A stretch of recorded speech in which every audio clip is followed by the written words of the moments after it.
आवेश उसे कहते हैं किसी एक अन्य शरीर में किसी भिन्न शरीरों के गुणों का कुछ काल के लिए आवेश हो जाए। प्राय लोक में अगर आवेश आता है तो भूत प्रेत का आता है, भगवान का आवेश तो आता नहीं है। लोक में स्त्री पुरुषों के ऊपर आवेश आता है, भूत प्रेत यक्ष राक्षस देव दानवों के आवेश आते हैं, क्योंकि भगवान का आवेश आने के लिए बहुत विशाल पवित्र हृदय चाहिए। जो जैसी स्थिति का होता है उसके ऊपर वैसा ही आवेश होता है। देवताओं का आवेश सात्विक प्रकृति के लोगों के ऊपर आवेगा, यक्ष राक्षसों का आवेश राजसिक प्रकृति के शरीरों में प्रकट होगा, और जो घोर तामसिक प्रकृति के पुरुष है उनके शरीरों में भूत पिशाचों का आवेश आता है। सभी के शरीरों में आवेश हो ये बात नहीं, कभी किसी बिरले ही शरीर में आवेश हुआ देखा जाता है। वो क्यों होता है, किस प्रकार होता है, इसका कोई निश्चित नियम नहीं। जिस देव दानव अथवा भूत पिशाच ने जिस शरीर को अपने उपयुक्त समझ लिया उसी में प्रवेश करके अपने भावों को व्यक्त करता है, नाम जापक के ऊपर नहीं आएगा। एक बार हम एक आश्रम में खंडहर था जंगल में गंगा के किनारे, तो वहां हमें रोका गया कि यहां मत सोना, यहां भूत रहते हैं। हमारा जिद्दी स्वभाव था, जहां रोक दिया जाता था वहां रुकते नहीं थे, देखते थे क्या होगा।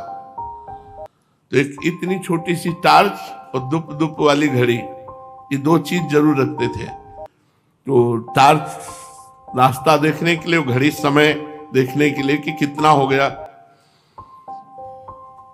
आराम से जाकर के वहां आसन लगाया और लेट गए खंडहर में। कोई भय नहीं रहता था क्योंकि खूब गंगा जी की कृपा थी। गंगा जी की कृपा से भय नाम की चीज नहीं रह गई थी, क्योंकि कदम कदम पे स्मशान लाशें सब तो सब दिमाग में रम गया था, और गंगा किनारे रहते थे इसलिए कोई भय नहीं रह गया था। उन लोगों ने रोका और वो आश्रम में रुके हुए थे, वहां कोई नहीं टिकता था। वहां जाके आसन लगाया, वहां भूत था। रात्रि के 9 बजे जो ही आसन लगाया और लेटे, ते ही हमारे ऊपर ऐसे जैसे बहुत वजनदार जांघें जिसकी हो, हमारे ऊपर ऐसे चढ़ गया। खूब हम चेतना, कोई सो नहीं रहे थे।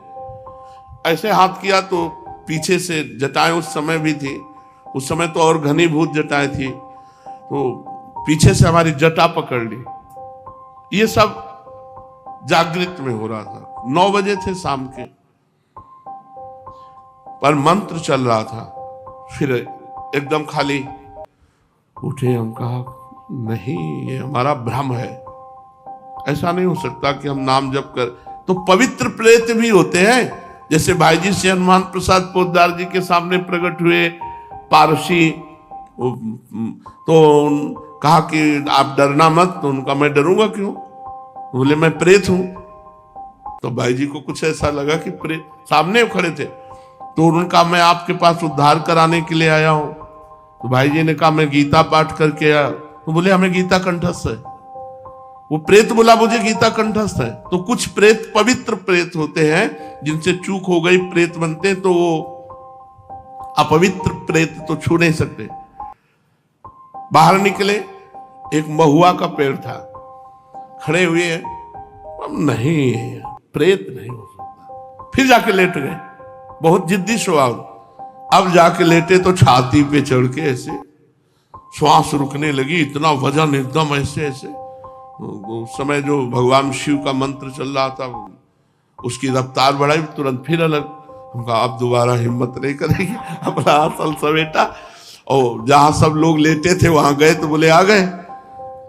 हम कहा वहां प्रेत है, तो बोले बताया तो पहले था आपको। तो हम कहा हमें अनुभव करना था, वहां है वहां है। तो ये जो प्रेत आदि है ये कुछ बिगाड़ नहीं सकते यदि भगवान नाम चल रहा है, मंत्र चल रहा है। और भगवत आवेश होता है त्रिगुणातीत हृदय में।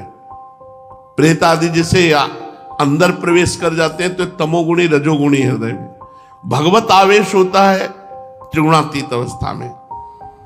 जिस प्रकार पृथ्वी को दुष्ट क्षत्रियों के अत्याचार से पीड़ित देखकर भगवान परशुराम के शरीर में भगवान का आवेश हुआ और पृथ्वी को दुष्ट क्षत्रियों से हीन करके शीघ्र ही वो आवेश अदृश्य हो गया।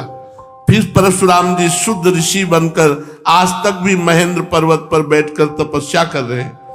इसी प्रकार आवेशावतार किसी विशेष कार्य की सिद्धि के निमित्त होता है, अधिक दिन तक ठहरता नहीं। द्रौपदी के चीर खींचने पर भगवान का चीरावतार भी हुआ था, पर वो थोड़ी देर के लिए द्रौपदी की लाज रखकर वो अदृश्य हो गया।